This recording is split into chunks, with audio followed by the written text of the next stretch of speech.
Stop scrolling. You think campers are boring? Boxes on wheels? Between 1940 and 1990, engineers completely lost their minds. Rear-engine trucks, SUVs that turned into houses, even a literal helicopter home, and you won't believe what's number one. Before we start, subscribe right now if you love rare, forgotten machines. This channel is bringing back the craziest vehicles ever built. Hit like, it genuinely helps this video reach real car fans, and drop a comment while you watch. Which one would you actually drive? Alright, let's get into the 5 weirdest vintage campers ever made.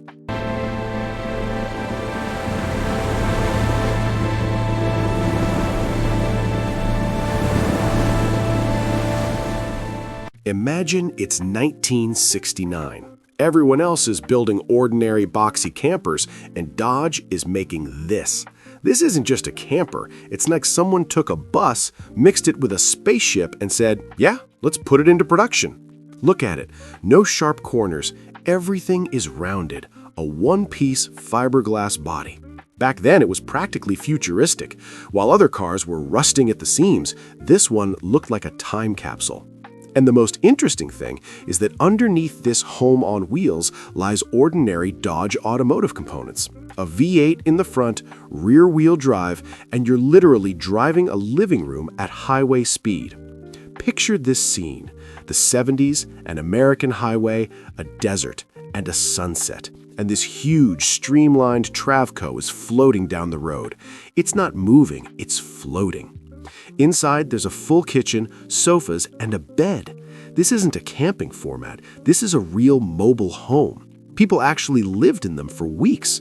But you know what's the craziest thing? It still looks unusual. Even today, place it next to a modern motorhome and the Travco will still steal the show because it has character. It captures the spirit of the times when engineers weren't afraid to do weird things.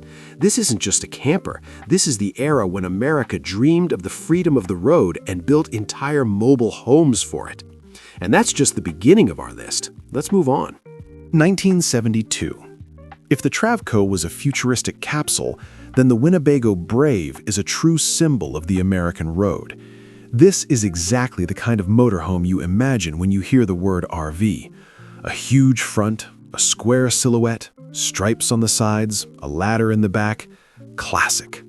But in '72, this wasn't just a vehicle. It was a ticket to freedom. Imagine a family driving across the country for the first time. The kids sleep in the back. The parents drive this behemoth along the endless highway, 70s rock playing on the speakers, and you realize this isn't a car. This is mobile life.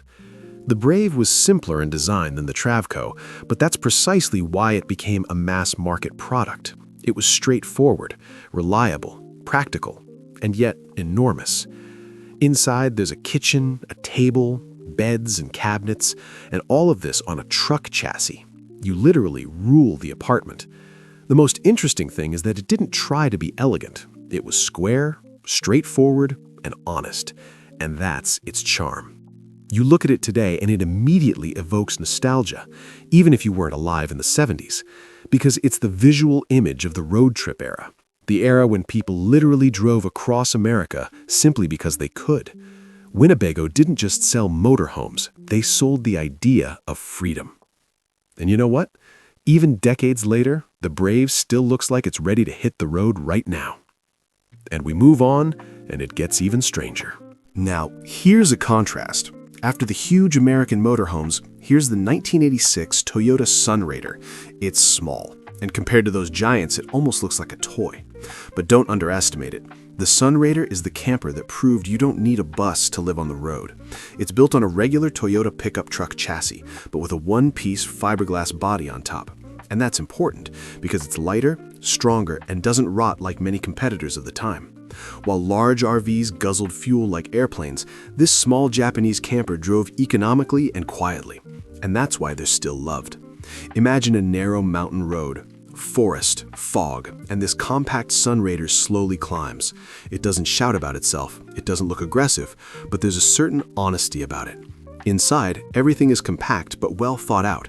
A bed above the cab, a small kitchenette, a table. No luxury, just functionality. And here's the interesting thing. Today, the Sunraider has become a cult classic. People hunt for them, restore them, and transform them into minimalist travel homes because it symbolizes a different philosophy. Not the bigger the better, but the simpler the freer. And if the first two campers were about scale, the Sunraider is about independence. Small, modest, but truly legendary. And believe me, it's only going to get more extraordinary. Now that's an interesting twist. The Chinook Concourse is like someone looked at the huge American motorhomes and said, let's do the same, only compact and smart. At first glance, it doesn't look crazy. It's neat, discreet, almost businesslike. But that's precisely its appeal. This is a motorhome for those who don't want to drive a bus. It's built on a van chassis, compact, but inside it feels like you're in a proper apartment. The coolest thing is the quality. In the 80s, Chinooks were built with one-piece bodies, without unnecessary joints, no cheap assembly. Everything is thought out, everything fits together. It feels sturdy, as if it were built to last. Imagine the 80s, a businessman in glasses, parks by a lake, opens the door. Inside there's a neat kitchen, soft lighting, a fold-out table. This isn't some 70s hippie style. This is a more mature, relaxed road trip. It doesn't scream freedom, it quietly demonstrates it.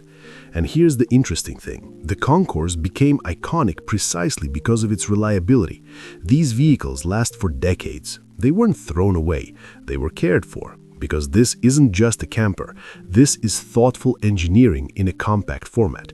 If the first vehicles were about scale and experimentation, the Chinook is about balance. Less pretentiousness, more cleverness. And the list is just getting momentum. There will be even more unexpected things ahead. And so we come to a vehicle that's more than just a camper. It's a culture. 1985 Volkswagen Vanagon Westfalia. If previous motorhomes were about size, comfort, or engineering experiments, then the Westfalia is about lifestyle. It's small, almost modest, but it's where the true philosophy of travel begins. Look at it. Straight lines, flat nose, rear engine. No aggression, no showiness. It seems to say, let's take it easy. But what makes it special is the pop-up roof. You drive up to the ocean, you stop, you lift the pop-up roof, and a second floor appears. It's magic. Everything inside is compact, yet incredibly well thought out. A folding table, a small kitchenette, a sink, cabinets. Every detail has its place. And most importantly, the atmosphere. The Vanagon isn't about luxury. It's about the road, about sunsets, about spontaneous stops, about a surfboard lying nearby. In the 80s, it became a symbol of freedom for an entire generation. Musicians, surfers, travelers, everyone wanted one. And you know what's most amazing? 40 years later, it's more prized than when it was new. Today, the Westfalia Vanagon is an icon. They're restored, modernized, given new engines, but their spirit remains intact. Because it's not just a car, it's a feeling for the road. It's not the fastest, not the most powerful, not the biggest, but perhaps the most authentic. And if I had to choose one camper van that embodies the era of freedom, it would be this one. These are the strangest and most legendary campers from 1940 to 1990. And honestly, which one would you own?